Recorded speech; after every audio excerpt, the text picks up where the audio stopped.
Hey guys, among the Impostors, chapter 11 today, and the last chapter we read was chapter 10. Luke returned from the woods. He went through the door, everything was fine, it was unlocked. But when he got inside, there was a hall monitor there, and he was a little suspicious to Luke. And Luke thought maybe, possibly, he is guarding the door that people are coming out of. So, chapter 11. Well, he's not coming up. People are not coming out of, he's coming out of. Chapter 11. Luke longed to race straight to the woods as soon as he woke up the next morning. It was torture to stand patiently beside all the other boys, splashing water on his face. It was torture to sit still and slowly spoon in the lumpy oatmeal when he longed to gulp it down and get out of there. Though, since he missed 2 meals the day before, it was amazing how delicious the oatmeal seemed for once. It was torture waiting for the cafeteria doors to open and release everyone else to classes and Luke to the woods. As soon as breakfast was over, he took off, but all but running. Surprisingly, given how confused he usually got in the Hendricks halls, he managed to make a beeline straight for the door, without once making a wrong turn and having to retrace his steps. Approaching the door, he slowed down, waiting for the crowd to clear in the hall.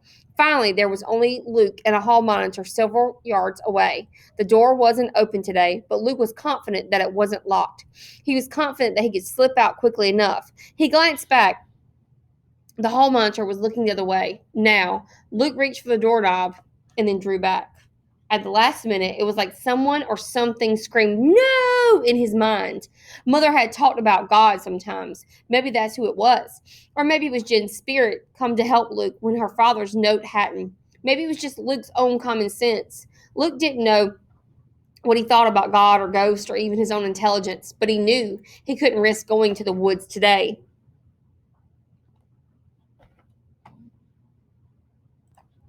Luke walked on, pretending to be casually dawdling.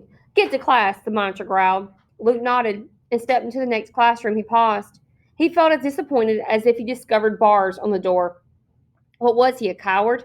Luke remembered all the mind games he played with himself, trying to get up the nerve to go to Jen's house that first time.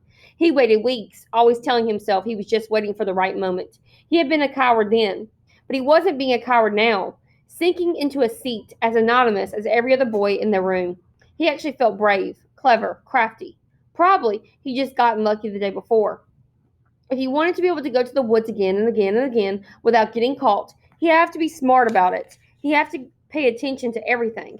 Maybe he'd even have to figure out why the hall monitor the night before had been so panicky. Before he went back again, he'd have to know it was safe. Luke looked around the room. Up front, the teacher was drawing complicated looking mathematical formulas on the chalkboard. Luke couldn't have solved any of them if his life depended on it. But for once, instead of sinking into despair and staring down at the desk in front of him, Luke got the nerve to peer around at the other boys. A few were watching the teacher, a few were taking notes, some were sleeping, their mouths slack jawed, and some were sitting off to the side, their arms clutched and their legs rocking back and forth. Luke stared. He didn't have much to go on since he only known 6 people before in his entire life, but that rocking certainly didn't seem like normal behavior. Eventually, the bell rang, and he stumbled into another class. It was the same way there. Some boys acting normal, some boys rocking endlessly. Why hadn't he noticed anything like that before? He knew why. Every other time he looked directly at any of the other boys, he glanced quickly, then looked away, for fear they might actually look back. You can miss a lot doing that. Walking through the hall to the next class, Luke tried an experiment. He stared directly into the eyes of every single boy who went past him. It was terrifying, even worse than running blindly across a lawn. Luke's stomach seized up, and he thought he might actually throw up his breakfast oatmeal. He thought his legs might crumple under him in fear. But it was also interesting. Most of the other boys he passed looked away as soon as Luke made eye contact. Some of them seemed to have a sort of sixth sense that warned them all from letting Luke look at them in the first place. Only 2 or 3 stared boldly back, their eyes locked on Luke's just as Luke's were locked on theirs. "Remember them," Luke ordered himself, but it took all of his willpower just to keep himself from looking away. When he finally arrived in the classroom doorway, Luke was shaking all over. "I gave something away," just then he thought. "Now they'll know." But he didn't know who they were. Interesting.